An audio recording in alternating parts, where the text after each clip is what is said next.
أعوذ بالله من الشيطان الرجيم. بسم الله الرحمن الرحيم.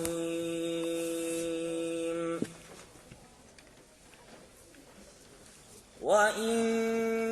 كنتم على سفر ولم تجدوا كاتبا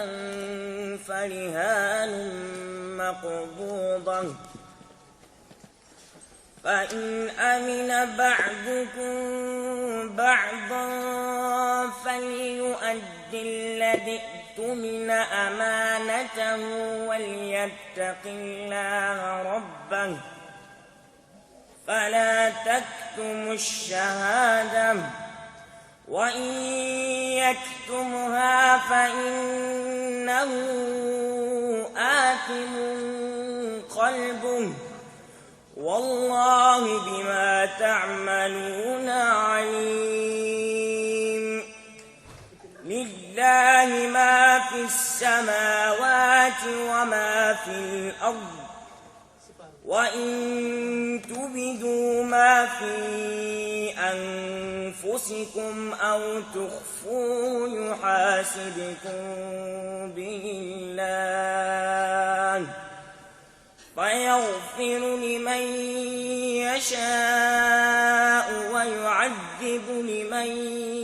يشاء، والله على كل شيء قدير. آمن الرسول بما أنزل إليه من ربه والمؤمنون كل آمن بالله وملائكته وكتبه ورسله لا نفرق بين أحد من رسله وقالوا سمعنا وأطعنا غفرانك ربنا وإليك المصير. لا نكلف الله نفسا إلا وسعها لها ما كسبت وعليها ما اكتسبت ربنا ولا تحمل علينا إصرا كما حملته على الذين من قبلنا ربنا لا تؤاخذنا إن نسينا أو أخطأنا ربنا ولا تحمل علينا إصرا كما حملته على الذين من قبلنا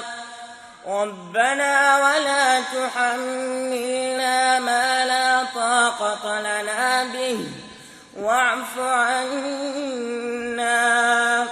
واغفر لنا وارحمنا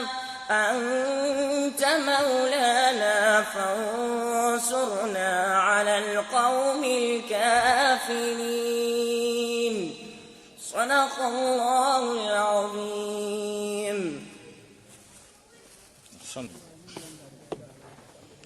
بسم الله الرحمن الرحيم. الحمد لله وكفى، وصلى الله وسلم على نبيه المصطفى وعلى آله وعلى صحبته الكرام وعلى عباد الله الذين اصطفى. أما بعد، إخواني وأحبابي في الله، أيها المشايخ والأئمة، الدعاة، الحضور الكرام، الوفود التي جاءت من كل قبل في هذه القارة الأوروبية، الذين يأتوا من باريس والذين يأتوا من لوكسمبورغ وما أشبه ذلك من الدويلات المجاورة، أوجه إليكم أطيب التحيات وأزكاها. أولا نرحب بالجميع ونقول لهم جميعا أهلا وسهلا. ما كنت متعودا لإلقاء أمثال هذه الكلمات الترحيبية، لكن في هذا المكان وفي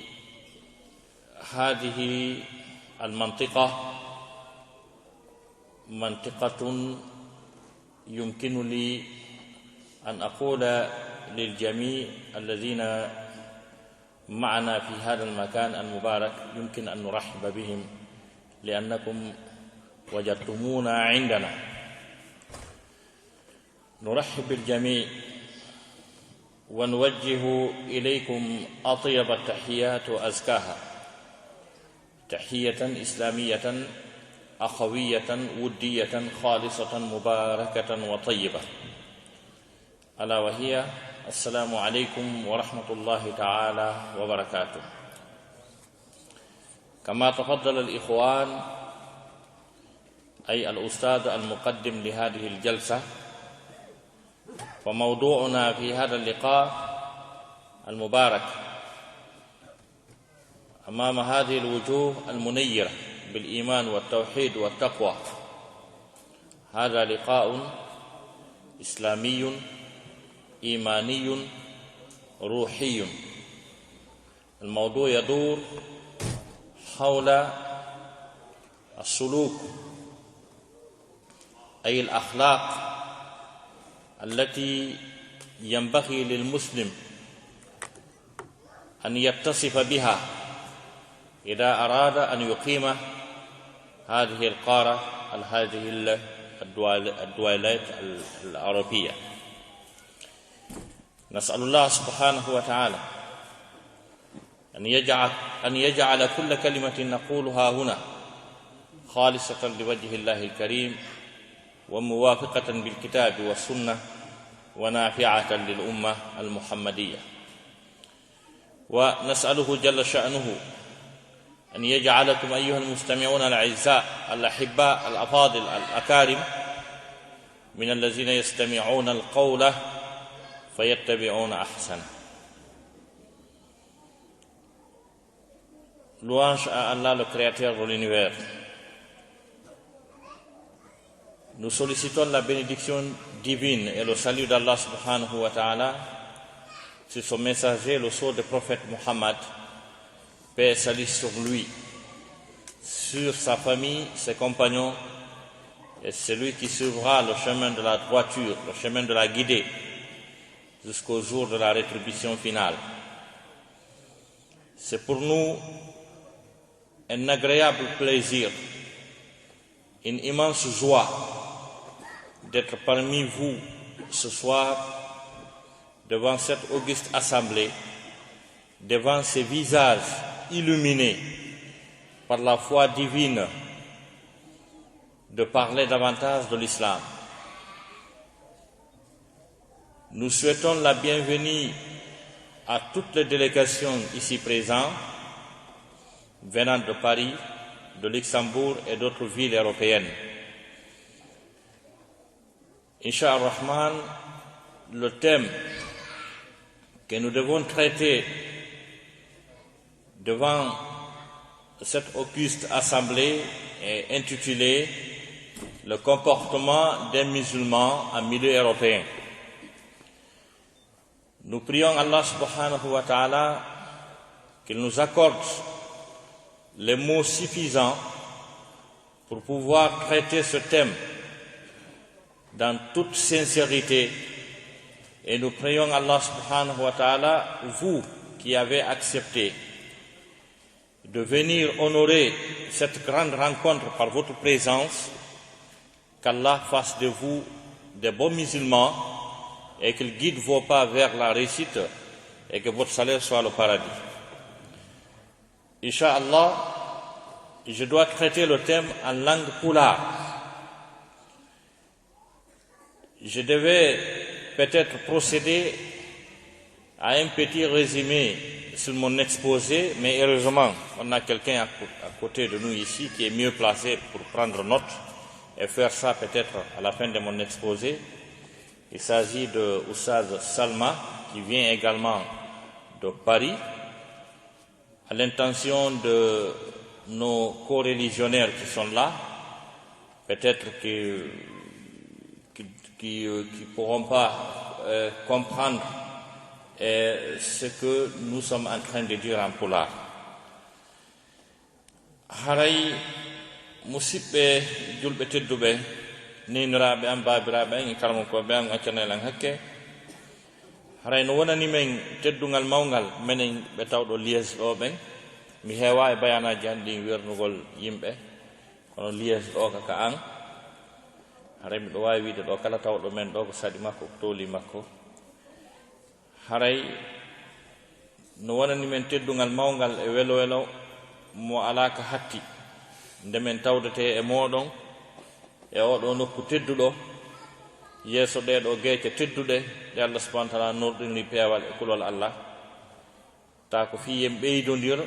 ko yowiti e kaɗo diina meɗen l'islam.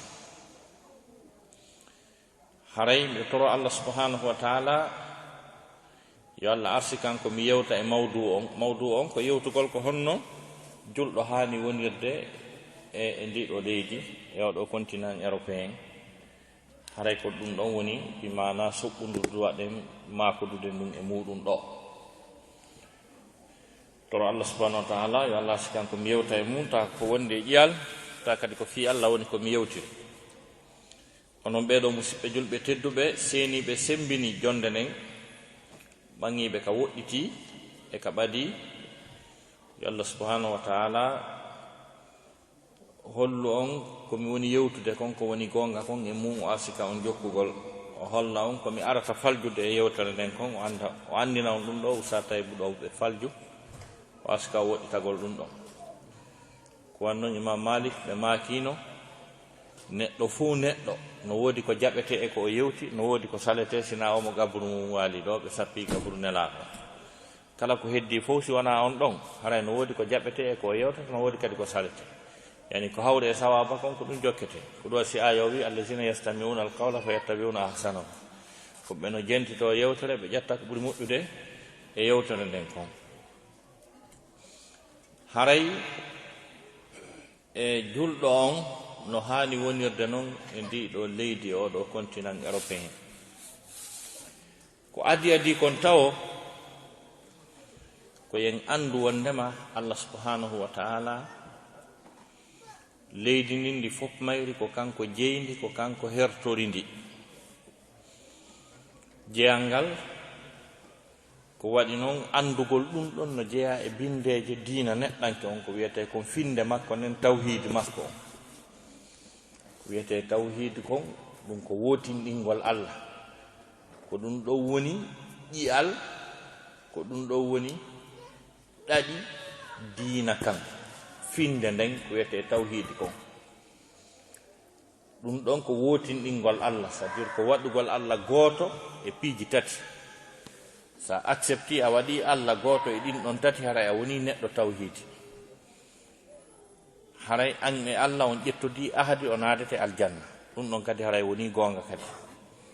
Sa waɗi Allah gooto e piiji tati, taɗa accepti way ɗo on ko gooto ko kanko tun e piiji tati, haray a woni neɗɗo tawhid. Wongol neɗɗo tawhid ɗum yaada e doloke mo ɓorni e couleur makko ma ko honto jeyra ma ko honto neɗɗo tawhid, ko ɗin piiji ɗon a waɗi Allah gooto e majji haray woni neɗɗo tawhid. A waɗi Allah gooto ka jeyal, wona ka ɓernde ma henane laaɓane pos wondema ko woodi kon fof ko kanko jeyi, o kafida e hay gooto. Tout ce qui existe appartient à lui. Il détient les cieux, la terre et tout ce qui s'y trouve appartient à Allah subhanahu wa ta'ala, à lui seul uniquement. Il n'a aucun associé. Dir ko ya waɗu Allah gooto ka jeyal, kala ko woodi ko fof ko Allah jeyi kanko tun, kanko jeyi kammul ɗi jeɗɗi leyɗe ɗe jeɗɗi, kanko jeyi France, kanko jeyi Amérique, kanko jeyi Barack Obama, kanko jeyi jawle banque ji adna Allah faut ko woodi ko faut tout ce qui existe appartient à lui. C'est le maître, le seul maître. Sabu ko kanko wi walillahi ma fi samawati wa ma fi al-ard. Ko kanko jeyi ko woni ka kammuli kon fof e ko woni ka leyɗele kon fof. Lahu ma fi samawati wa ma fi al-ardi wa ma baynahuma wa ma tahta as-sara. Ko kanko jeyi ko woni kon e ka kammuli jeeɗiɗi e ka leyɗele jeeɗɗi e ko woni hakkunde ɗiɗo ɗiɗi kon kadi e ko wonoyi kadi nokku goo ka wona ɗiɗo kadi ko wiyete wa ma tahta as-sara. Kammulɗin jeeɗɗi e leyɗeɗen jeeɗɗi ko woni e nder mum kon fof e ko woni hakkunde ɗum ɗo kon fof si ɗum ɗo kadi fof woni sera ko wonoyi nokku goo kadi ka tata e goto anda o wi kanko kadi jeyi ko wiyete wa ma tahta as-sara. Donc ɗum ɗo woni gonga e ma haray a heɓi premier pas tawhidu on. Tawhidu ɗimmo o fiɓa kadi ka wonkima wona gonga wondema ko kanko tun kadi jeyi dewal ngal ko kanko tun duwa rewede hay e hunde kala ko rewa si wona kanko waɗa ga inna ko fenano ko sama kala ɓe woni. Sa yi ɓe rewa hayre ko sama kala ɓe woni. Sa yi ɓe rewa Jésus wiya ko sama kala ɓe woni. Kala ɗum wonan nder ga ka ɓernde ma tawa ko kanko tun jogii droit rewede kanko tun duwa rewede. Ɗum ɗon kadi wona gonga ko heddi kon ko rewa kon fof ko sama kala ko fenani. Parce que Allah subhanahu wa ta'ala hay e goto hay e hunde e ko tagi kon o ko rali geɓal rewede mo moƴƴi noon ha il est magnanime, il est miséricordieux, notre Seigneur Dieu. Kono ko wi'a kon dewal rewede o jaɓali teddinirde goɗɗo ha okkoramo seeɗa acceptable. Wodi mi teddini oɗo ha rewe oɗo haysi ko 30 minutes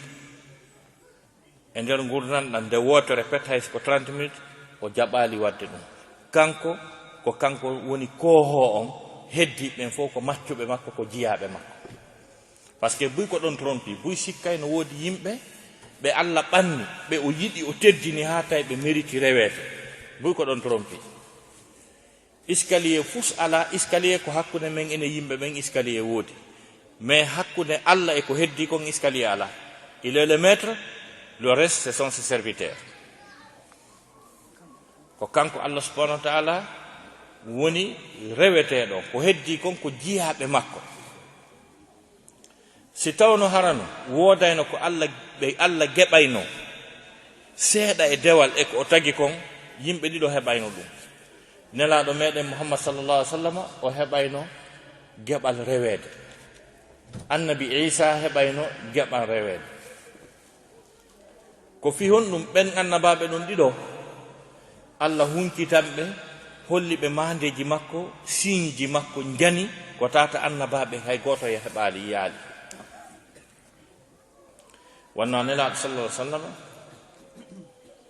Allah daali wala qad ra'a min ayati rabbihi al-kubra o yi imandeji joma makko ɓurɗi mawnude ɗi o yiɗi signe Allah ɓurɗi hurɓinade ɗum fof kanko o yi il a tout vu. Son voyage nocturne, l'ascension, le prophète a vu des choses miraculeuses. Il a vu des signes divins gigantesques. O yi ɗum ha Allah tigi wi ha ka o yi oy ɗon tawi no hurɓini wurin no jiɓa si gite waway darde ɗum ta gite ɗen fusali. Allah dali wala qad ra'ahu nazlatan ukhra عند سدرة المنتهى عندها جنة المأوى إذ يخشى سدرة ما يخشى ما زاغ البصر وما طغى لقد رأى من آيات ربه الكبرى. أنا الله نيوتا سورة النجم عندي الله ويو يسيرنا جبريل أرى نلا أدم كماكو وفالا يبيتو. Ça c'est une grande mission. Parce que c'est très distant. Il faut traverser 7 cieux. La distance entre un cieux et un autre, c'est une distance de 500 années. duuɓi temeɗɗe joyi hara koko wirata dernier degré ka wirata ɗon ta no wirde wona 300 000 km par seconde wiray duuɓi temeɗɗe joyi hakkude kammu e kammu. Jon noon kammuuli jeɗɗi a ƴettay ɗon duuɓi temeɗɗe joyi fois 7 feƴƴa ɗum ɗon noon si fokkitoya noon ka won ton ka taguɗo wono e dow ton par ce que taguɗo on ko dow ga woni ɗum o yeetigi en ɗum. daadi a amintum man fi samai ɗon hooli on wonɗo ka kammu ko Allah ko ton jaka woni kanko Allah subhanahu wa ta'ala.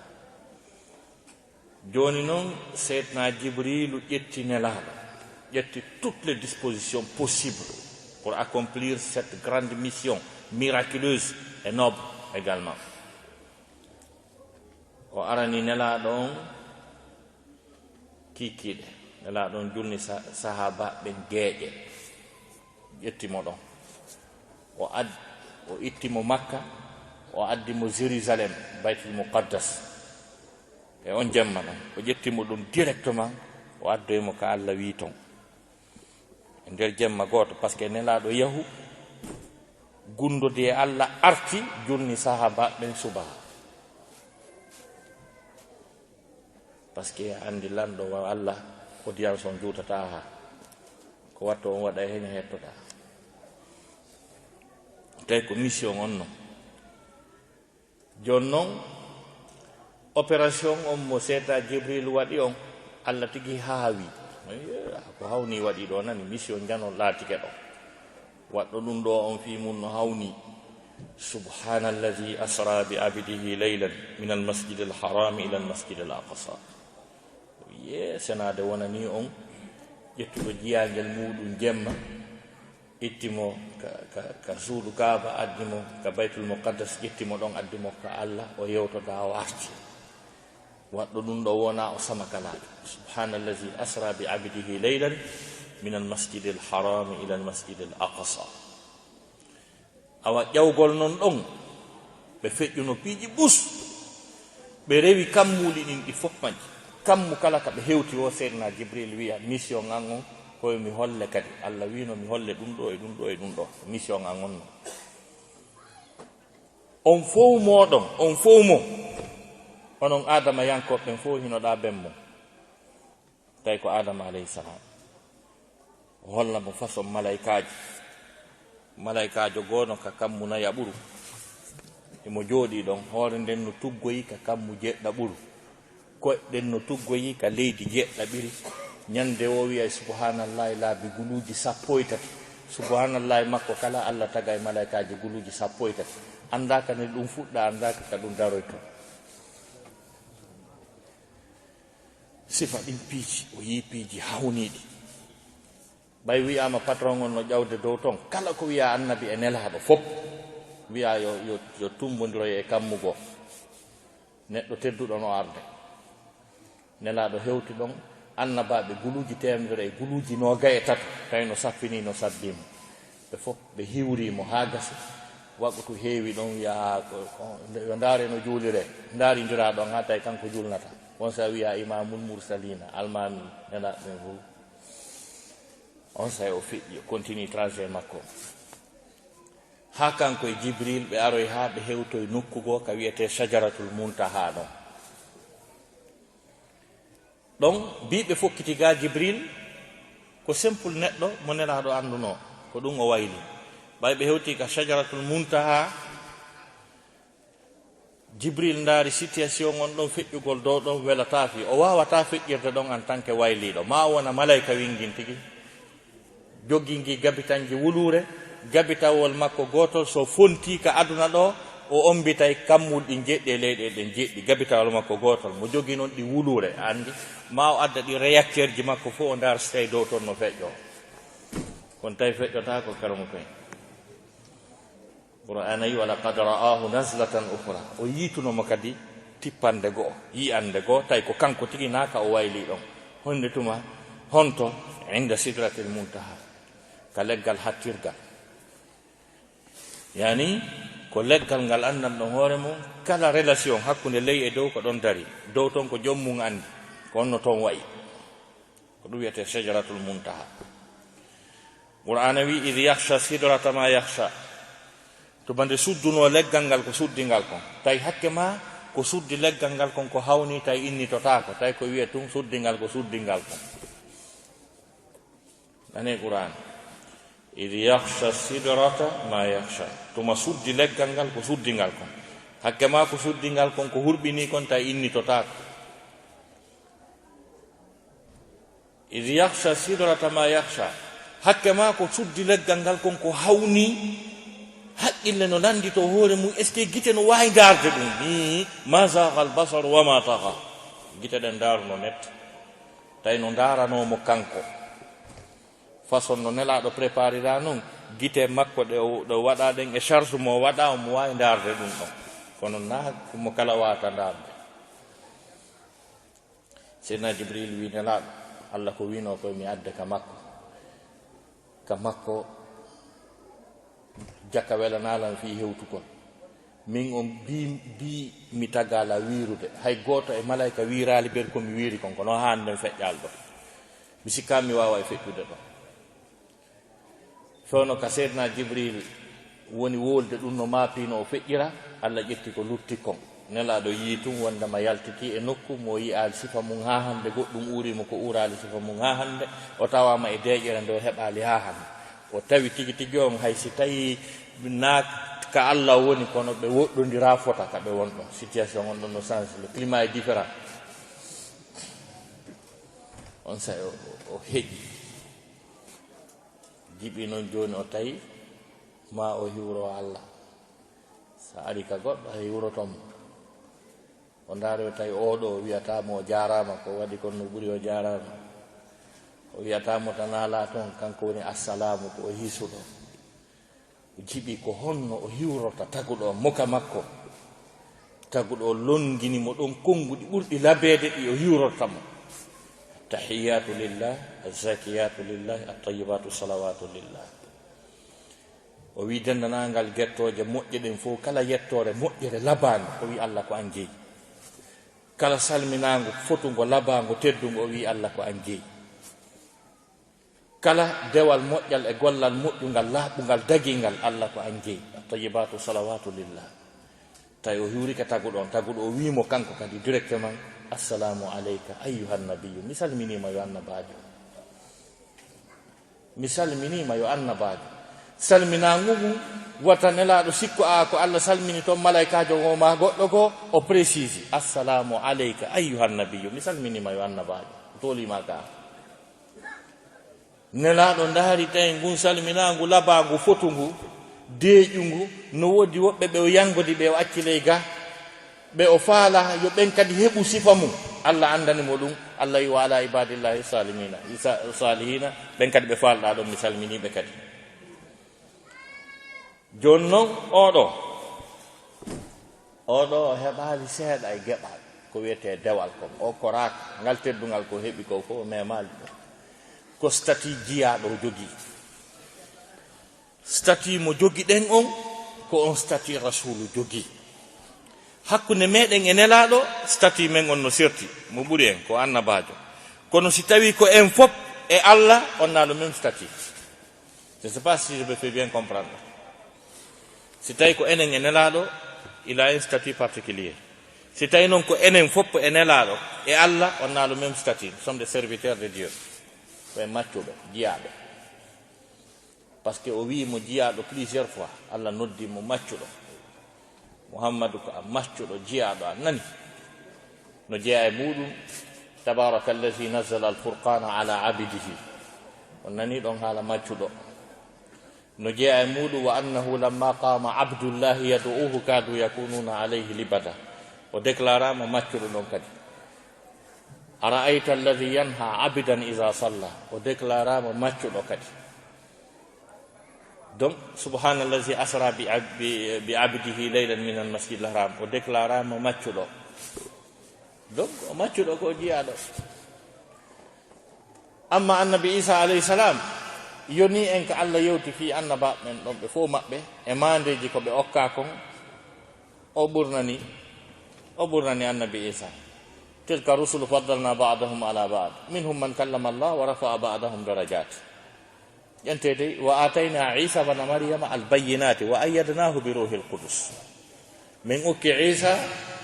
hujjaji feeñuɗi min sembinirimo ruhu laaɓuɗo ulama e wi o ruhu laaɓuɗo ɗon ko ruhu immonɗo ko Allah waɗi e Isa ko tawata o yeddata Allah watta ko bonni o faljata o wopata ha ñande o tawi joom c'est à dire ko neɗɗo pat ko neɗɗo na o neɗɗo ordinaire annabi Isa par ce que hay nela sallallahu alaihi wasallam ɓe wi wondema ko jibinande o seytane memay ɗum si wona Isa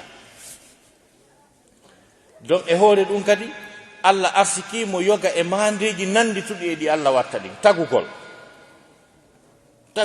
annabi Isa ƴettayno loopal moƴƴinira comme wa sondu o wutta wonta sondu wira yaha kono ko stati maccuɗo heeɓi kanko kadi Allah daali lan yastankifa almasihu an yakuna abdan lillah si tawi ɗo ko Isa mo mi andi on kanko haray o tonitota ko nde wona maccuɗo Allah wurinna kanko to walal malaikatul muqarrabuna hay malaika ɓannitaade ko stati maccuɗo jogi donc ɗum waɗi ko yen faamu wondema dewal ngal ko Allah tun hertori kanko tun jeyi kanko tun duwa reweede ɗum ko tawhidu goo kadi ko ɗum wanno ɓay teddungal ko okki annabi Isa kon ha gasi ha woɓɓe goo jogimo wi ko Allah selon no ɓe wiri noon Allah kanko wi ko ɓe woolay ko ɓe faala o dalika Isa bnu maryama qawla alhaqi alladi fihi yamtarun hino ɗo Isa la version gongajo hino mo ɗo ko ɗo woni version gongajo o wi noon fahtalafa al ahzabu min baynihim feddeji ɗin noon lurri hakkude maɓɓe woɓɓe wi ko Allah woɓɓe naaw Allah kono Allah no e makko woɓɓe wi naaw Allah ala e makko kono himo yaha e Allah wonde o arta kadi ala ko ɓe woolali Allah wi ɗum ɗo fahtalafa al ahzabu min baynihim fa waylun lilladina kafaru min mashhadi yawmin azim bone lette wodani ɓe yimɓe yedduɓe version gongajo e seeditande mawde ñande darngal ko waɗi noon kanko annabi Isa ñande darngal kala wiwnoɓe ɓen fof ko Allah ko reweteɗo o daroto setto en naw fenayna gonga mo wa in min ahli alkitabi illa la yu'minanna bihi qabla mawti wa yawma alqiyamati yakunu alayhim shahida ñande darngal kanko annabi Isa o wonay seeditotoɗo e hoore maɓɓe ko ɗum waɗi Allah subhanahu wa ta'ala ɓangini ka suratul maida kala humpaɗo fi annabi Isa hara koko laaɓi post explication on fof yo intéresse suratul nisa e suratul maida donc Allah no explique fi makko haalani donc surat al imran men fi makko no woola kono ɗiɗɗo simoji ɗiɗi ko ɗon ɗuma on ɓuri hentade ñande darngal Allah noddoyay annabi Isa إذ قال الله يا عيسى بن مريم أأنت قلت للناس اتخذوني وأمي إلهين من دون الله الله ويهيك أيها عيسى ko an yeeti yimɓe ɓen yoɓe rewe an e yummama ɓe accalan ɗon jante ko annabi Isa wi ko qala subhanaka ma yakunu li an aqula ma laysa li bihaq wa ya'rifu anna al ubudiyata laysa lahu bihaq bidhalik al ubudiyatu lillah o wi senade wodanima e jooma hananalan ko teddinɗalan kon fof ko waɗanɗalan kon fof hananalan kami lando hunde nde mi jeeya dewal ko an jeeyi dewal ko an jeeyi mi ala geɓalle mum donc ɗum ɗo woni tawhide ɗimmo on wona annabajo na nelaɗo na waliyajo na ɓi waliyajo na ɓi tedduɗo par ce que buy ko ɗon trompi sikki no woodi waliyaɓe ɓi waliyaɓe ɓe tata kamɓe kadi ɓe mari geɓal e dewal ko ɗum addi ha ɗi laawi ñolɗi sinca majjini tagore nde hay e goto na annabajo hay e goto jogaki geɓal e dewal ngal ko hertori ko Allah subhanahu wa ta'ala si tawi ɗum ɗo woni gonga ka ɓernde ma tawhide ɗimmo on régili kadi a heeɓimo a luttiri goto tawhidul asma wa sifat wotinɗingol Allah ka inɗe makko eno o wayi non waɗugol Allah gooto ka inɗe makko e ka sifaji makko kala ko Allah wi ko ni o wayi jaɓa ko wi ko noon kala ko o wi himo waɗa ko sifi hoore makko kon e ko nela ɗo on sifimo kon accepta jaɓa so o wi mo tippo wiya hi mo tippo kanko wi mo tippo so wi himo jala wiya mo jala so wi himo tikka wiya mo tikka so wi mo mari jungo wiya mo mari jungo so wi mo mari koyngal wiya mo mari koyngal hara wiya non Allah handida e ɗum no en heɓata koyngal Allah heɓa koyngal fama tul laysa ka mislihi shay si tawi mo mari koyngal makko ngal nandata e hay hunde par ce que koyngal taguɗo nandata e koyngal tagaɗo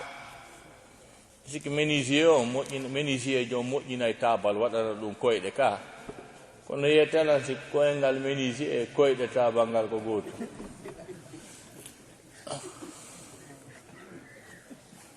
wawata wonde gotum fes donc wata wonde gotum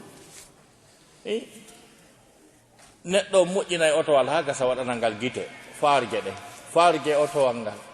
e farje moƴƴinɗo ngal on otowal ngal kam farje ɗen no waɗini ɗum ni moƴƴinon no waɗay ni ɗum annoto faami donc moƴƴinɗo otowal ngal si henndu waɗi tum o waɗay ni o mapoto faaru wi otowal ngal waɗni henndu kaari waɗa no wanni to lojotako ɗum hannotako faami donc tawhidul asma wa sifat wona riwugol sifaji ɗi Allah waɗani hoore makko ɗin si tawi no woodi tagge fu mum jogiiɗi sifa muɗum kono ko yon tigi anduna gotum wawata wonde gotum kadi jon otowal ngal yahay daro otowal ngal kañum kan no daro sa jon otowal ngal darike ko façon gotum ɓe dari otowal ngal nano dari an kaɗɗa dari kono ɗa darode koyɗe ɗiɗi otowal ngal darori koyɗe nayyi ha gasa donc an sa fokkiti hay moto tu yaha kono otowal ngal si ngal fokkiti ka ngal dari ɗon ko imma hara ko télécommande goɗɗum ɓilla ngal memmino maɗum o way ngal huɓɓine taw ngal corkite ha moƴƴa si ngal ya anno ngay hunde sappe man ala curki yaltata fiiɗa fokkiti donc tawhidul asma wa sifat ko jaɓɓalngol Allah subhanahu wa ta'ala ko sifitori hoore makko kon ko waɗani hoore makko kon à l'intention de nos frères qui sont là Inch'Allah Rahman, nous avons prévu un petit résumé pour vous sur le thème que je suis en train de traiter, Inch'Allah, par notre frère Salman. Nous nous excusons beaucoup, Inch'Allah, et nous sommes très réconfortés de votre présence parmi nous également. Donc, haray non ɗiɗo piiji tati ko wotinɗingol Allah e ɗiɗo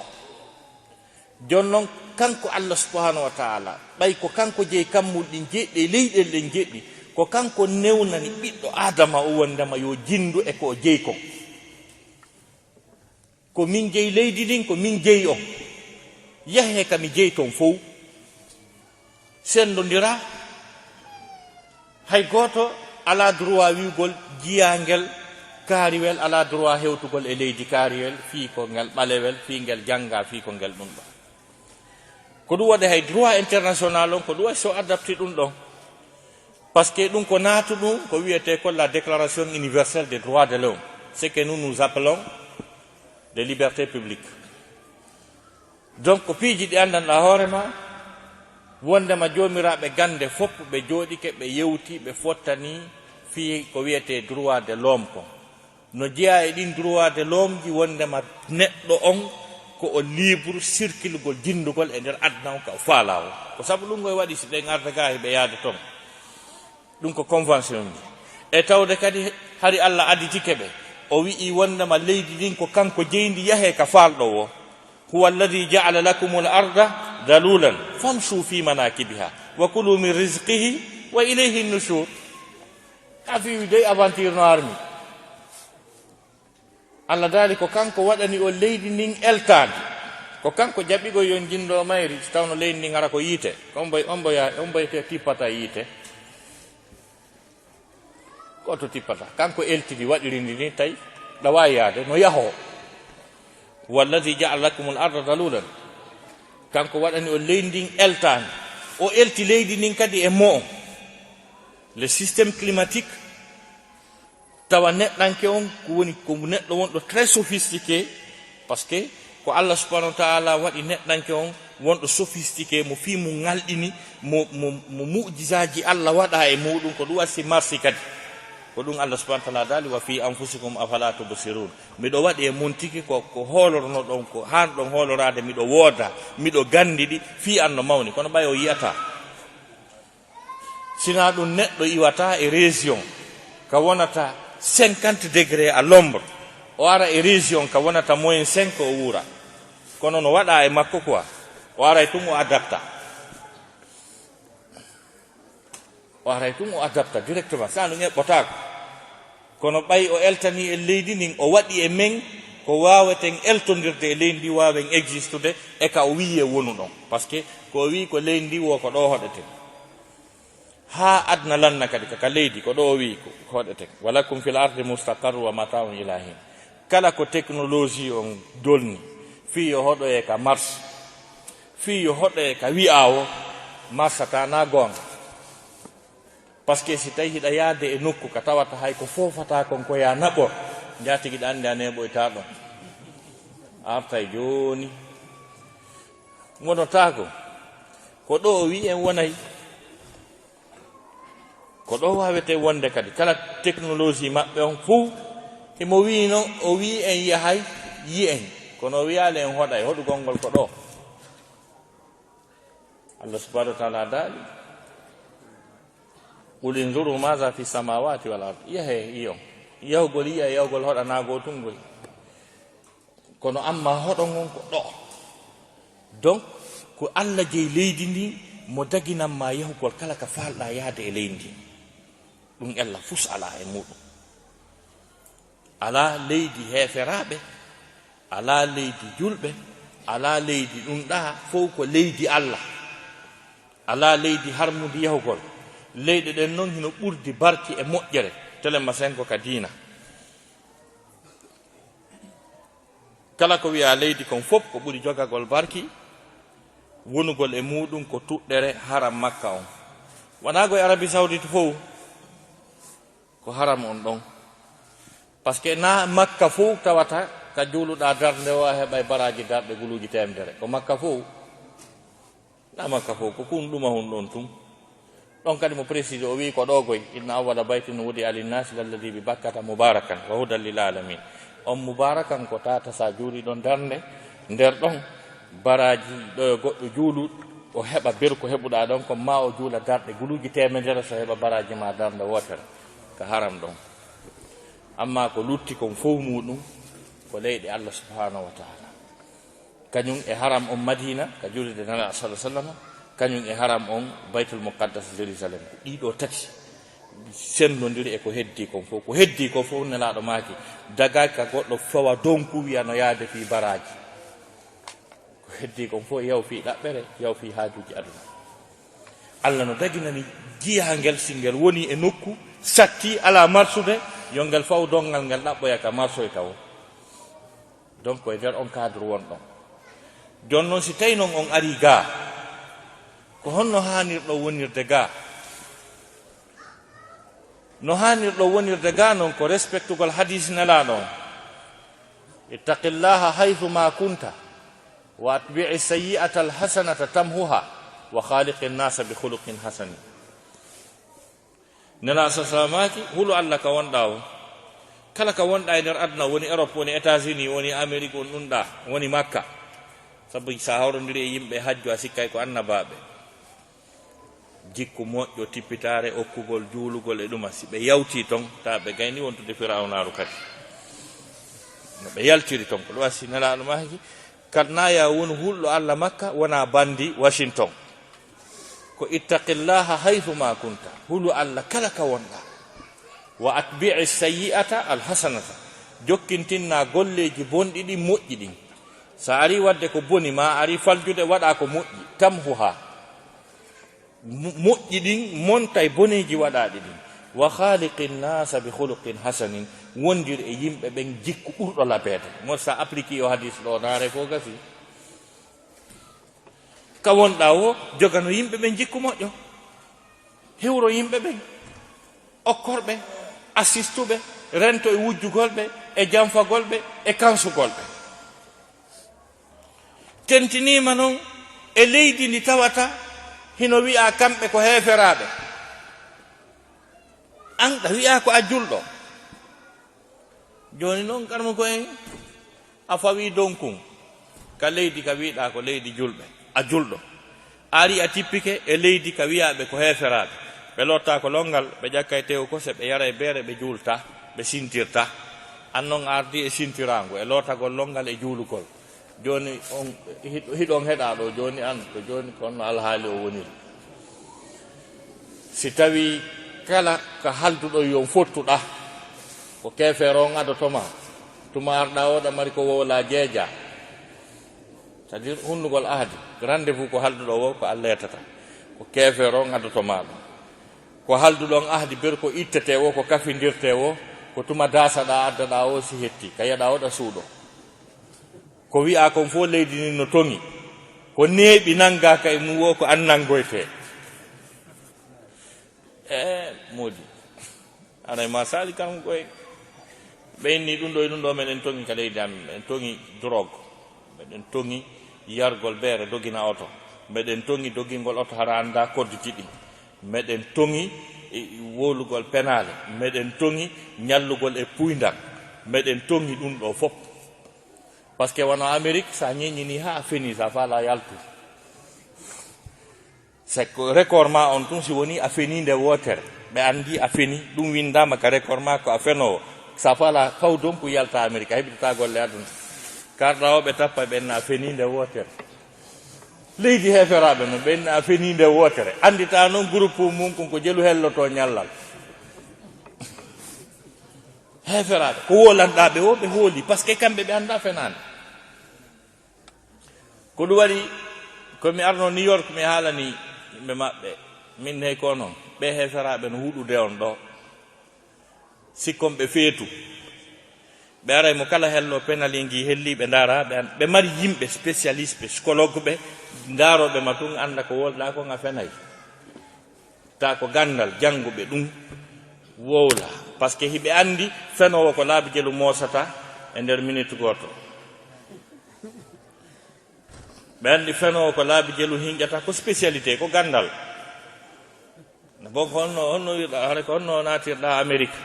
so on tigi hinƴi laabi tati aray ɓe andi ko wolta ko fenade so ugginike o moosi o ɓantiki aray ɓe andi ko arata kon ko fenade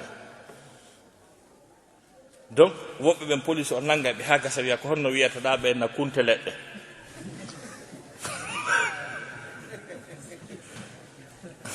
min ko kunte leɗɗe mi wiyete ɗa ɓe andi a fena ɓe accita yaha kamɓe ɓeynnayi tu ya wondir sa ari ka juge ka ñawgol ɓenna towno jungo ɓenna ko a honɗum wiya ko a julɗo ɓe adda ɓuranare min ɓenna memu ɗo wondira mema ɓurana wondira wola fenade ɓe andi a fenay ɓenna way ɓe accitima a yeehi goɗɗo ñande go police on Amérique nangunomo tawi ko excès de vitesse ha gasi ɓe nangimo police ji on nangimo wimo feƴƴintinni sa fala conteste a wiya a hoolaki ƴettoɗo rendez-vous ñawoyon ka juge on sa gañike awa oya conteste police ji o wi moodi ndaaru ɗo tableau ma on ko holli kon e ko halda kon siko gotum o inni mi inni e ñawoyay o inni a gasima e ñawoyen ɓe yehi ɓe aro e ñawoygol ha gasi police ji on explique ha gasi holli effectivement kanko e femme makko on aya feƴƴintinni o wondir kanko kadi oɗa dari wondiri ha gasi wi non na excès de vitesse o inni seede na excès de vitesse o wi'i ɗo joni kanko police ji on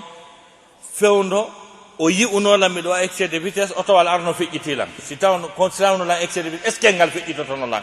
juge on daari mo ha wi yawa hetti gonga kono ɓe andi o wenayo ɓe andi neɗɗo maɓɓe o wenata o toñata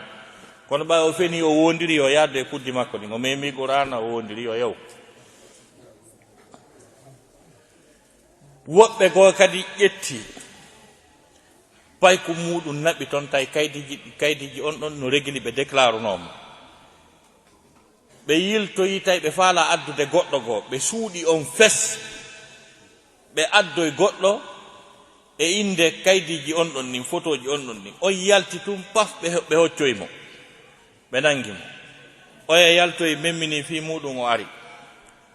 ɓe inni mo wiwɗa on ko kanko ni mi yi'ino mo meɗen andi mo ko onon andi ko on to suuɗi mo nder ga kono na on ni o inni ko kanko tigini ɓe jooɗi ñawgol ɓe inni o wondir ɓe jon noon ɓe addoyi oɗa tawi tiri photo ji nandi tawi ɗi seeɗa e oya kono wona ɓe gotum ɓe addoye photo ji oya ancien ji ɗin ha gasi ɓe jooɗi ɓe kamɓe ɓe ama hay hunde ɓe ƴetti juge ɓe jeenayo ko jooɗo ñaawa ñaawore nde ɓe addi photo ji ɗin ha gasi ɓe ɗumanni ɓe inni wiiɗa ɗiɗo photo ji ko aden goto ni tawi no serti fes yiiɗo wono andi na aden goto no serti fewgoy ɓe addi kamilure nden ɓe inni wondiri juge ɓe ndaara photo ji ɗin feƴƴina jonna oɗa kan ndaara jonna oɗa kan jonna oɗa ha gasi ndaarɗo o no wadde ni wiya na kañum ndaarɗo ɓe jeenayo non mo kala wi no na kañum na photo ji gooti hewtay mo ha gasi ande o wondirino ɓe landitimo kadi ɓe inni hakkude ma e diina ma ka wiiɗa kan nden deftere nde memuɗa ɗon ɗi photo ji ɗo ko aden goto ni ɗiɗon andi ɓe mari systéme no ɓe ndaarira ɗum ka ordinateur tawa c'est très simple ɗum haton jinna hay ɗumannagol andugol siko kanko tigi tigi so tawina kanko photo ji ɗiɗi science on no laɓɓini ɗum pos ɓe mari ɗum ɓe wi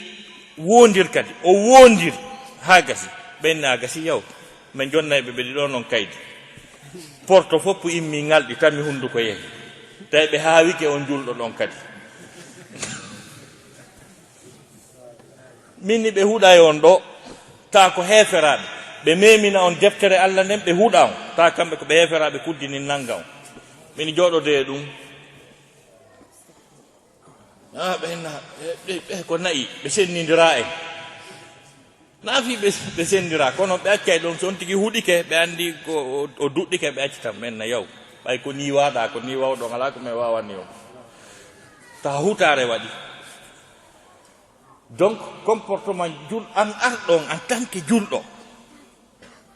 ha gasa a tawiɓe kamɓe ƴakkoɓe tew kose heeferaɓe ha gasi ko anduwaɓe hollude goonga ko anduwaɓe hollude nunɗal ko ɗum wasi karmakoɓe goɓe firi o aya ɗa muhammadun rasulullah walladina ma'ahu ashiddau ala alkufari ruhamau baynahum ɓe wi ashiddau ko sattuɓe ala alkufari dow heferaɓe ruhamau baynahum ko yurmodirɓe hakkude maɓɓe kamɓe wondiɓe nelaɗon sahabaɓe ɓe wi ashiddau ala alkufar no jogui ma'anaji ɗiɗi si tawi aroyi ha ɓe nangodiri ka guerre julɓe ɓen pitiyataɓe si tawi kadi ka huwodire ka muamalaji maɓɓe hiɓe satti julɓen no ñaaɗi si tawi ɓe contrat ji golle ma huwodire ma ahadiji contrat ji ko julɓe ɓe wiyata ɗum ɗo gandi noon ko bandi kon heferaɓe on hunnali ahadi ni on firti ko halda kon o yeeyi ko yeyatake kon o waɗi ɗum ɗo koɗi acce feewon ko ɗum wiyete ashidda alal kuffar joni noon si tawi ko kefeero o wiyata moodiɗa feni kono min waɗa e ma kamen ɗo si tawi hara Allah dandu tuma nde kala si dartama ka kasoji tawi ko ɓiɓɓe julɓe ɓen ɓuri ɗuuɗude toon hakkunde wippiɗo goɗɗo e tufuɗo goɗɗo e yanɗo e jiwo goɗɗo e jattuɗo goɗɗo haray ko honno guerdeten ɗum par ce que premiére conférence mo mi addi wadde Belgique ɗo ko quartier Molenbeek on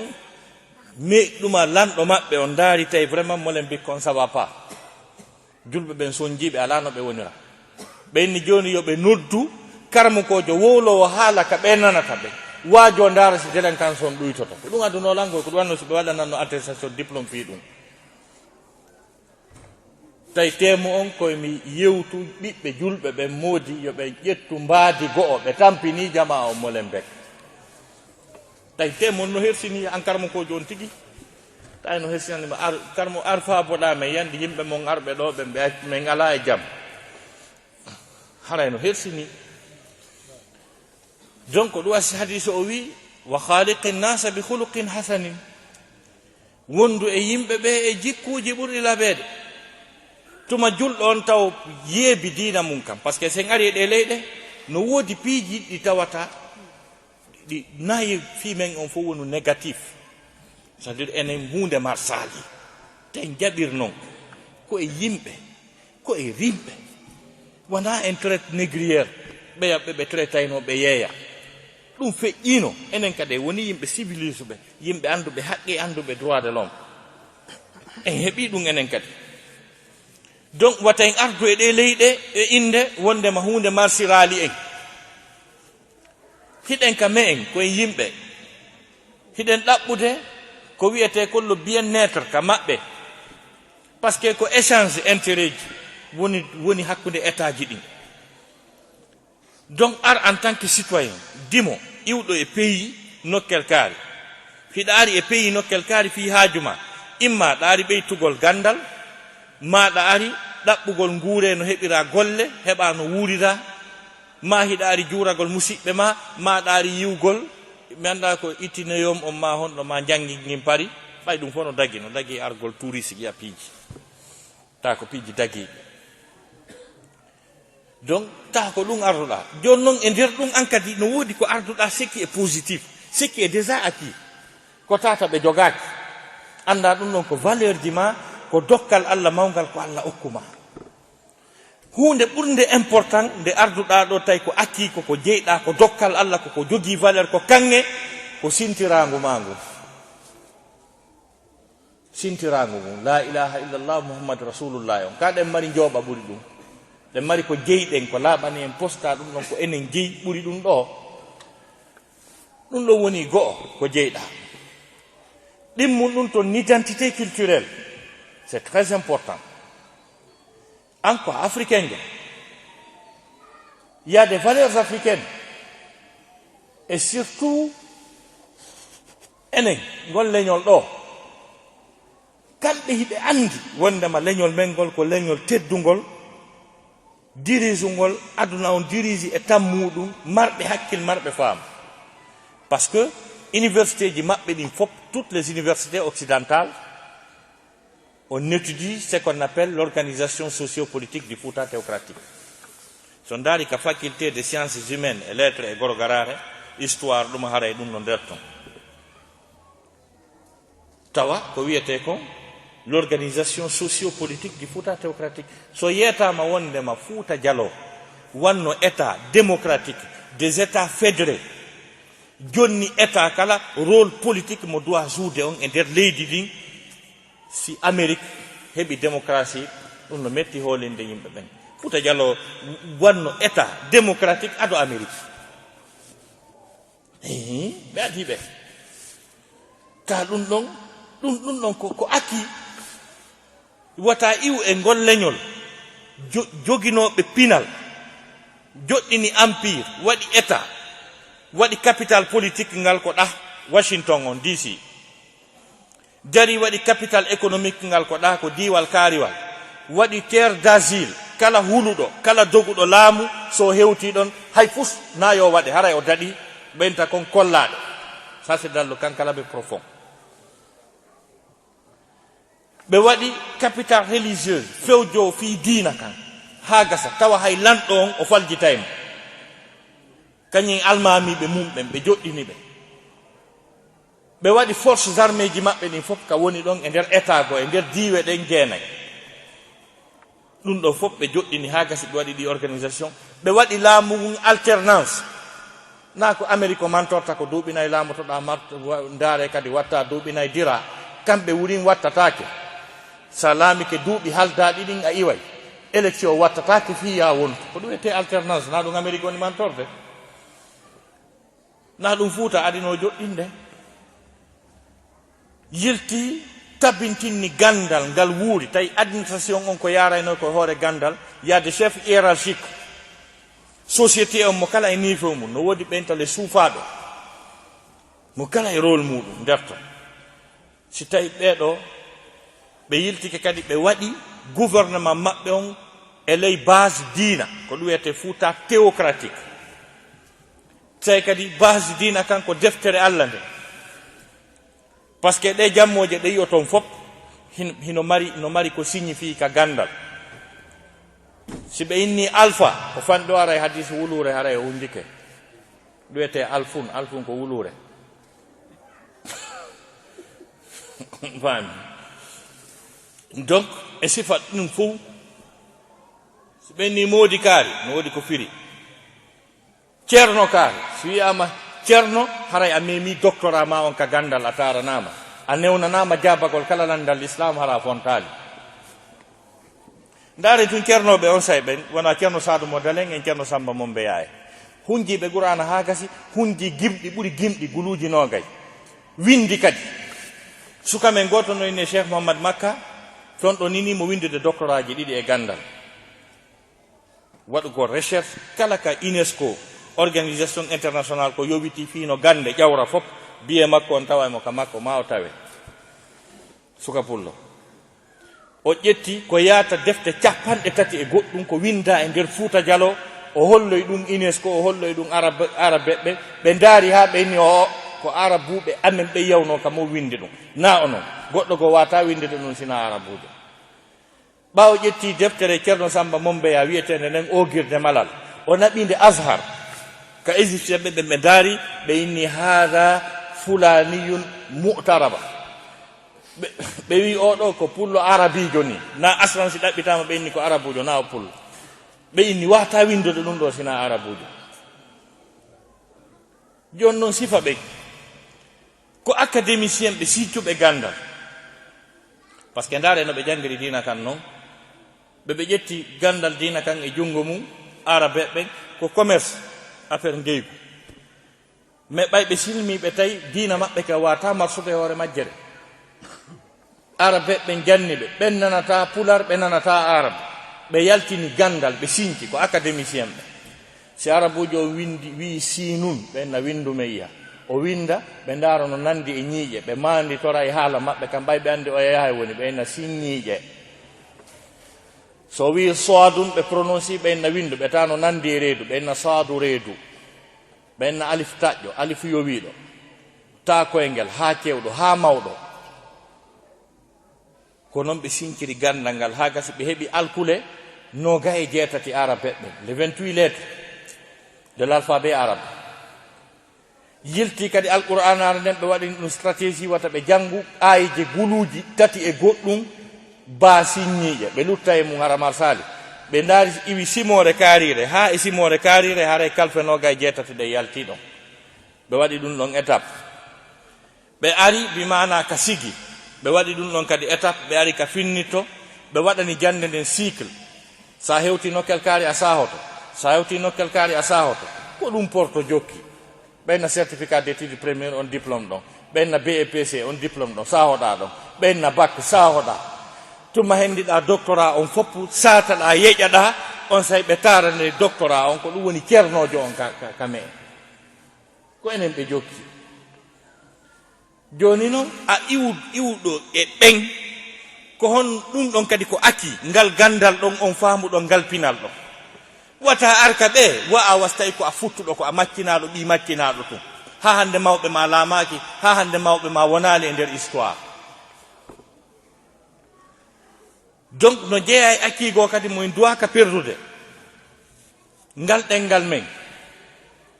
ka haala meɗen pular kala neɗɗo perduɗo ɗengal mum ngal tigi tigi haray o perdi ko mawni par ce que wata hay développade ndaare tun leyɗe ɗe andan ɗon hoore mum leyɗe développiɗe ɗen fopp ko haala maɓɓe kamɓe jangi fuɗɗori ɓe européen ɓe yoton ɓe hiɗon andi source gandal maɓɓe ngal fopp ko haala no wiye latin ɓe fopp ko ɗon ɓe jangi science on e latin mais mo kala ñeñini ko jangi e latin kon o artiri e ko muyni kon français ɓen ɓe ɗuman ni ɓe watti haala latin kan e français italien ɓe ɓen watti haala latin kan e italien ndaara hay inɗe maɓɓe ɗen par exemple wano o joueur Italie wiyeteɗon Alessandro Del Piero on wami Alessandro Del Piero ko haala Italie kan o wirano hiɗa wawi witude ɗum ɗon e français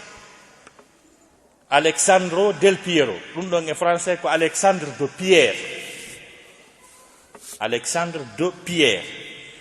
Alessandro Del Piero andi ɓay source on koye haala wota iwri mo kala transformé ko makko kon yo jangguir science on e ka o muyni kan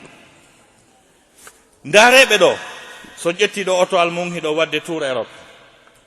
no yaltirɗon e nder France on naatuɗon e nder allemand on inɗe laawi ɗin fof tableauji ɗen fof changé on yeyi ɗon bindi toɓɓaɗi haalawi maɓɓe ngi sa nanta ɗum ko affaire ma non ko ɓe ɓattodiri kon fof sake mo kala no teddini haala mum kan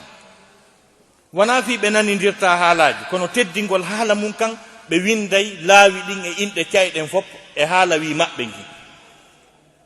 kala pays Europe ɗo mo naatuɗon on tawi koye haala mum gon inde laawi ɗin tableau ji ɗin fof changé automatiquement ɓe respecti haala maɓɓe kan kamɓe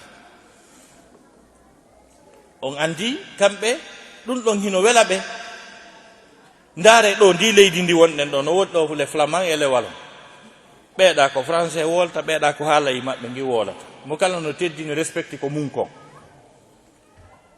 ndaare ɗo leyɗe développé ɗen fof hetti hoore mum wono a Chine koye haala maɓɓe kamɓe jangi science on ko ɗum ɓe transformé mi waɗi lewru Chine mi yicca e maɓɓe ɓurɗe ñanɗude ɗen kono a jotto ndaara télé sa faala ndaara e macce hara ko Real Madrid kañum e Barça sina ko joueur jon andi tuɗa andata hen no wiyete fof koye chinoire de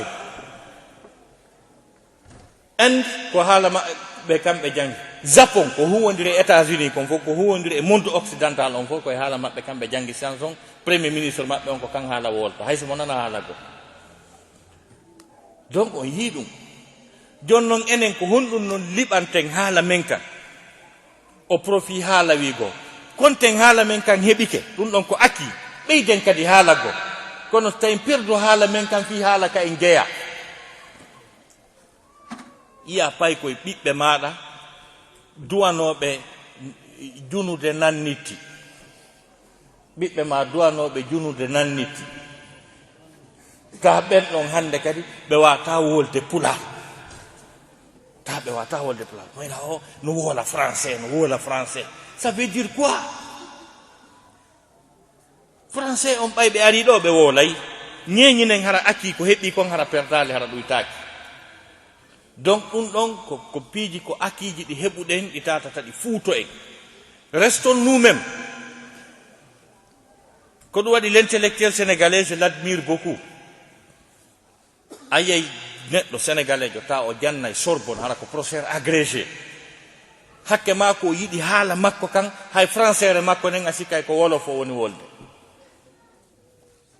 ɓeɗo andita ɗo monsieur Isaac Yahoub Ndiaye doyen de la faculté de droit à l'université de Cheikh Anta Diop jannuɗo men droit des obligations à l'université de Conakry ndemo wola français professeur agrégé par ce que ko ɓe luumo ko mantiyergo mapoda ronkoda kay faculté ton gerda hunde buy jiwdi marsali o luwoya toɗen Cheikh Anta Diop o adda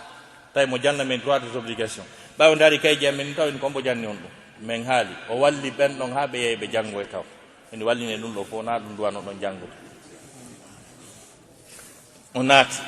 mi sikki Abdourahmane no ɗo il peut témoigner on faami donc so naati ka classe monsieur Ndiaye ko koka hoy ɗiɗo o naatidata e kaydiri o daro o esa noon men droit des obligations o en apprenait o dicta min ƴetta kono sa nani himo woola français a tawa ko accent sénégalais woni wolde ɓe hersira ɗum kamɓe ɓe hersira ɗum haala maɓɓe kan ɓe jotto ka leydi ɓe sooɗo ɓe ñaama har c'est des professeurs agrégés maître Ablaye Wade o waɗa e capitale o waɗa disare o waɗa conseil des ministres haalanno si lanni o duwo rabbana atina fi dunia maître Wade leyɗe go hay si wiyama yo juulo e nena salli ala Mouhammadou ta hunde ala ko ɓe ay julgol e nenaɗo ɓe wata donc oɗo acquis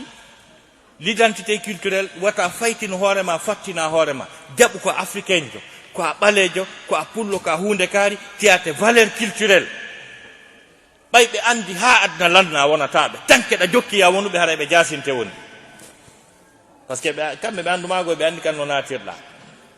ko an jiɓi joni so tawi ɓe hiɗa waɗa kadi e nokkugo ɗon andi kamɓe si tawi ɓe nadima ka systéme maɓɓe ay si woni duuɓi temedere ɓe tappay ko yaltitata ko an tigini ala ka suuɗoɗa konto wata hollude ɓe ko on onon ya pay koye fopp no gorsa goto wolta pular ñande go Oustad Ba e bayana go ɓe yewti fi payku ngo ɓe pay miña wakkilo wola pular Oustaz Ba, je ne comprends pas le poulard. Tellement encore ça poulard. Ça veut dire quoi? Ça veut dire quoi? Ɗin piiji ɗon fop parce que ko yiɗugol wontugol e maɓɓe ko ɗum lanci cuuɗi men ɗin. ɓiɓɓe men ɓen no faala wawde wa ɓiɓɓe maɓɓe ɓen, rewɓe men ɓen no faala wawde wa rewɓe maɓɓe en nantodirtaka cuuɗi hande kadi. Wallahi parce que kamɓe jikkuji ko wiyete neɗɗanke yagal kom ɓe ala ɗum tafugol ɗon avion ji Airbus je ɗumajo poussé technique et technologique ɗum hiɓe wawi kono moral on tagaɗo on ɓe ala ɗum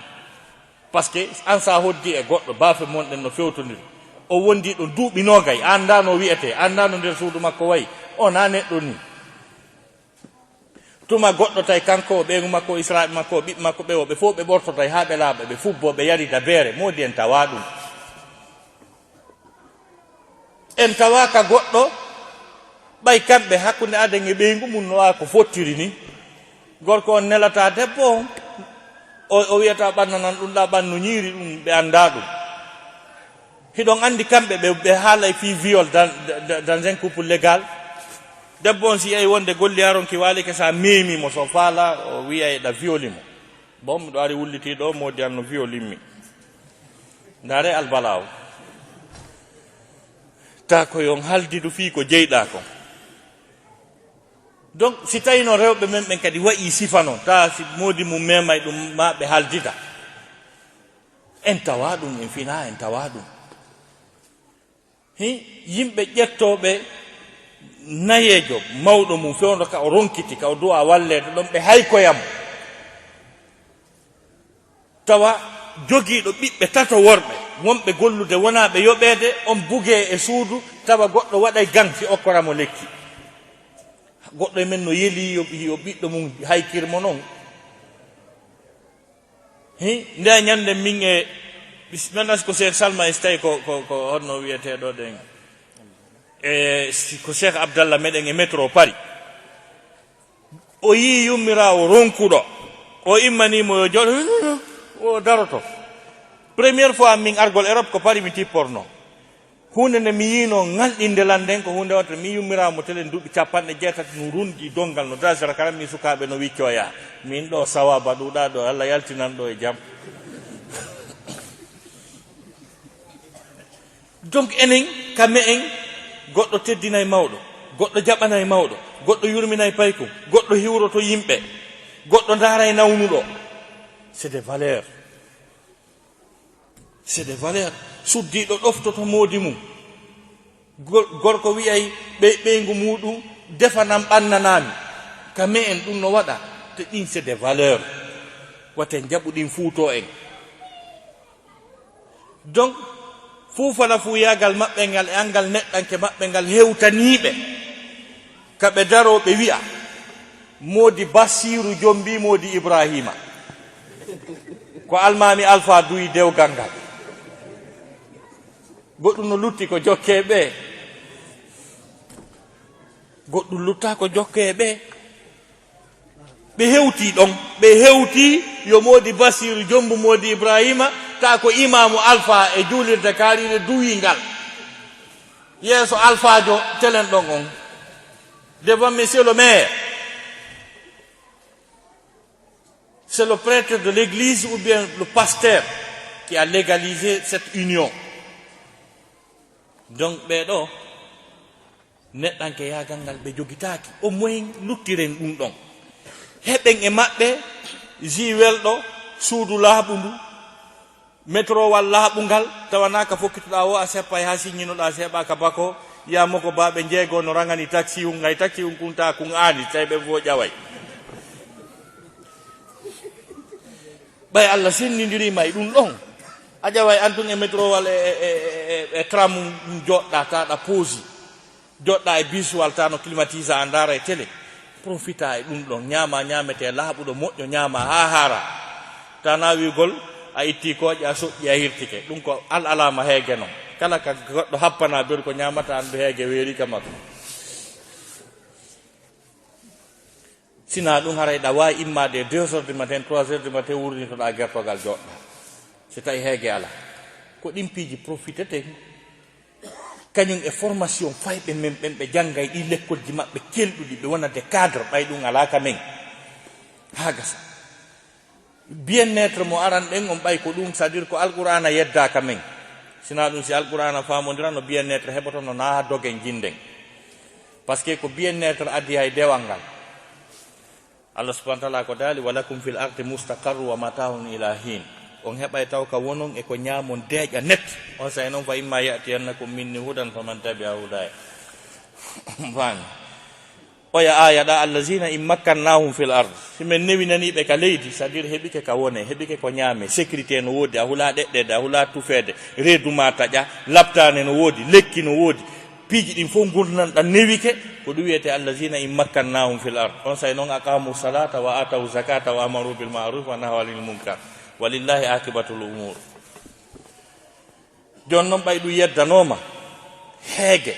e tampere e taƴu reedu e fellede e aranede jemma ko ɗum ɗon doguɗen arɗen ka tawata a jinda 24 heures sur 24 a hula ɗeɗɗede a hula hay fus lerde falɗa woɗa mari ko sooda ko ñaama hay sa ala ko sooda ko ñaama no woodi alhaali kartuhoy e ɗuma hoy fof mum fiyo gurdam maɗa newo wata wiwɗa weela tawi a heɓali lekki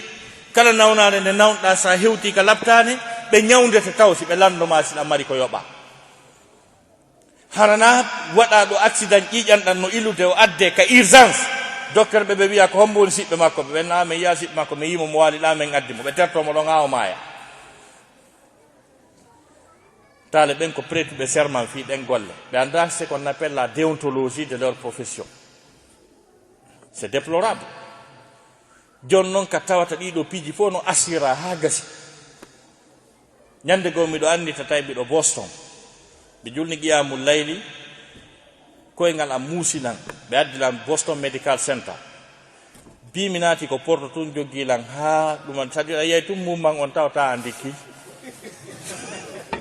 yejjita ko on ɗum muusayno ko on ɗum adduma ɗo wiya anda par ce que a yii ko a yiyali bi tagaɗa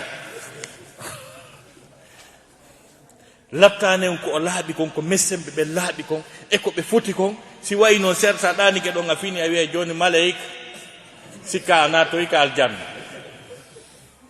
tawa docteur jo kala docteur jo memuɗo lan o inna ko min woni docteur kaarijo golle an ɗen ko ɗum ɗo mi waɗi duuɓi nogay ɗeɗo golle miɗo falama memude ɗo a newni so mema min ji la ilaha illah nawigol lapporotele nda ittudolokke on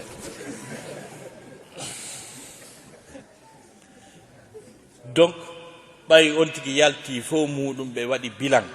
kala ko ɗumannoto kon fof ɓe wi o yilan silam mari komi yoɓa modi ɓalejo si landama sino mari ko yoɓa ko wiyata o ala minni mi ala ɓenne awa yaw mi yahoy hakkunden Allah Boston wonoy une semaine non mi yahoy tum jemma nden ñande goɗɗo noddilam allo ayu Mr Taibou donc ko min woni docteur ma on nani tankeɗa Amérique ko min woni docteur ma on a nani ko yani wo noddan nani hino ɗon numéro an on minni awa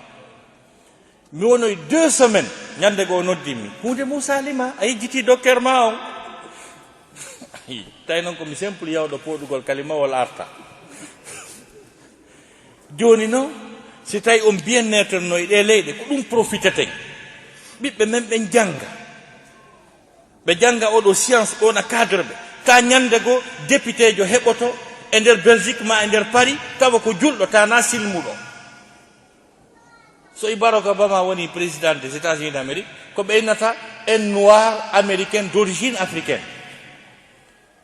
ko kanko heɓa Amérique na hay ben makko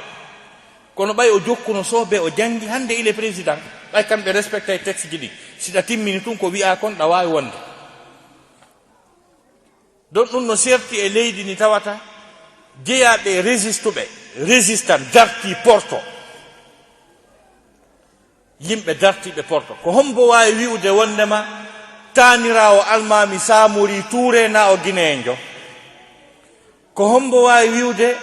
tanirawo Jebela Toba na o guinéenjo ko hombo wawi wiide tanirawo dina salifu nawo guinéen jo kombo wawi wiide tanirawo alpha yaya e alman boubacar biro nawo guinéen jo donc ɗum no serti e tawata hay jeeyaɓe résistant ɓe descendant ɓe ɓen ɗon wiye ɓen ɗon ɓe laamotako na ɗon ɓe jeeya ko arɓe e tempul goɗɗo tawa ko kanko heɓa amérique hay ben makko na amérique heɓa tamu wawonde président de la république ko on maturité ngal pinal on faamu ko ɗum ɓeydortoɗen koyen ɓeydo e maɓɓe ngal nunɗal ngal peewal e nden yankinare nden tippitare nde ɓe jogii plusieurs fois min e maire New York comme min hawri e métro wat ɗum no eɓɓo nokkeli goo min e John Kerry toon ɗo le secrétaire d'état américain on min hawri e Dunkin Donut Coffee Boston donc sifa ngal pinal on faamu nde yankinare nden tippitare ko ɗum importote ha gasa kañum e gandal e faamu e gurdan deeƴuɗan ko woni e leydi ndin kon ko ɗum jogotoɗen profiten e mum luttiren la ilaha illallah men on e neɗɗanke yagal men ngal e peewal men ngal e haala men kan e naamuji men moƴƴuɗi ɗi sina ɗum hara en perdi wonen exemple tasi guinéen jo wi no faala ardaga wi communauté guinéen on ɓe lorramen ɓe tampinamen ɓe wujjata ɓe kansata ɓe fenata ɓe ala probléme ɓay kamɓe ko record ñande goo New York tawi miɗo wadde conférence e juulirde men ko 166 neɗɗo américain jo wonɗo ɗaɓɓude député yagal tawi mo tawa e conférence on o ƴetti konngol o inni miɗo yettade on ɗo goɗɗum ko on anda ko wowlaka maison blanche o inni New York kay yoton ɗo surtout aux zone mo wonɗon ɗo har ñande o yimɓe warete ɗo har situation sécurité ɗo on hino maapini maison blanche on ɓayle ɗon andi pellet New York ko saare bandi hari ɓay ɗon andi laawol goono ɗon ko ɗon oya honno Charles Bronson tourné oya filmako le justicier de New York ko fi hon ɗum ko par ce que hakke ma ko yimɓe wareteno ɗon kon o tourné film le film relate une histoire réelle une réalité le justicier de New York de Charles Bronson ɓe inni wonoyi haa tawi yimɓe acca fellede bandiyagal acci wonde ɗon henti ɓutti dok ɓe jooɗoyi ka maison blanche ɓe inni ko honɗum ɓuttini ɗon ko honɗum change ɗuma on ɗon ɓe innoyi ko communauté goo no wiye guinéen fulɓe ari installé ɗon ɓe heɓi juulirde ɗon ɓe waaji ɓe janni ko ɗum attini ɗon tawi kaka maison blanche ɗum wowla andi ɗum ɗon jonnu guinéen ɓe ɓen image moƴƴo e nder New York ɗon ka ɗum ɗon ko américain jo wowli e tawde am donc enen kadi e nder ɗe cae koye ñeeñin ɗo tawi heɓuɗo ɓiɗɗo sa ari ɗo ɓiɓɓe maɗa ɓen woni sifa ɓiɓɓe goono ɗo ta lotota ko longal juulata janggata yuppi tuuba ma waɗi paɗingi 5 kilo yiili kufunaru ɗum telen ka ɗuma ɓay andi seytane kanko tigi yiilata ndaɗa e kufunaji yiileteɗi ɗi bo kaka sengo nano ɗi yiilirte ko par ce que ko boni kon fof neɗɗon prononce ko boni kon tigi ko ɗum daare yimoɓe bus si ɓe yimay si ɓe haalay fiiwigol à droite ma à gauche ko à gauche ɓe wolta police maɓe leyna tout le monde à gauche ɓay ko toon suta fan Jacob Devarier ka Kassav tout le monde à gauche ko hanno wi à droite par ce que golle ɗe ɓe jokkiɗen ko à gauche suta ko ashabu shimali fami ko toon sutora donc si ɗum ɗo Allah dandu sa yii ɗo a tawi ɓiɓɓe ma worɓe ɓen a anda leerde ɓe yalti a anda leerde ɓe naati a anda si ɓe wawi lotade longal ɓiɓɓe maɗa rewɓe ɓen watti wattagol pantalon moro rasta naatide e worɓe a susta landade andu a yi perdi ma on ɗa wuuri haray aventure ma o marsali so tawi anko ko naata yiite pooɗore naadore yiite ko ɗum marsinnoɗa Europe jakay sa arano ɓay Allah wi qul inna alkhasirina alladina khasiru anfusahum wa ahlihim yawma alqiyama sa nani perduɓe ko ɓen perdinɓe hoore mum perdini ɓeygure mum nde ñande dam jon noon e yetti Allah ɗi initiative ji jani ɗi ƴettuɗen e nder kay Europe ɗen kala ka wonɗen heɓen juulirde heɓen ka fotten ɓiɓɓe men janga ndareɗo hande ko feƴƴi ɗo résultat paytoytoy ɗo jiwɓe no janga hadisaje no janga qur'ana ɓeya fira e français ɓeya fira e pular ɓeɗo on ɓeɗo ɓe daɗi koyen waɗu sifa ɗum ɓay kamɓe ɓe salaki so yi wona Belgique no organise un concours national de la récitation du Coran mi andita leydi go wi'andi ko leydi julɓe concours national on budget mo 15 millions ko watta concours on kon tawi ɗum koyo tore miskimɓe si wawe waɗede tawi gouvernement on e concours on hay 100 000 francs waɗanali concours on ta si wiyama to miss gouvernement on no wawi wadde 100 millions ma concert kaarijo 1 million de dollars hiɓe wawi wadde kono amma fi dina na haccati maɓɓe ɓeɗo kañum newna yo concours national organisé ka maɓɓe qur'ana saate profité ngi ɗi opportunité ji wallahi en heɓata hujja ka Allah wiye wonnama ko kamɓe sali rewen Allah ka ɗe wawi wide ko kamɓe sali janggen qur'ana kamɓe sali juulen kamɓe sali rewen Allah donc en hollali kadi dina men kam valeur ko ɗum yiyata goɗɗo no juula en gros sina ɗum ñande employeur joma on ko mi julɗo mi juulay fana e alansara ɗi lereji ɗo sewti billahi on famodira kono so tawi ko an tigui wiyata arɗo heeɗo noon sa wi ko a julɗo ɓe ƴettatama golle donc a wi ko a kefeero heɓa golle am donc a andi sifa ɗiɗo piiji fof ko piiji wattanteɗi hakkille muɗum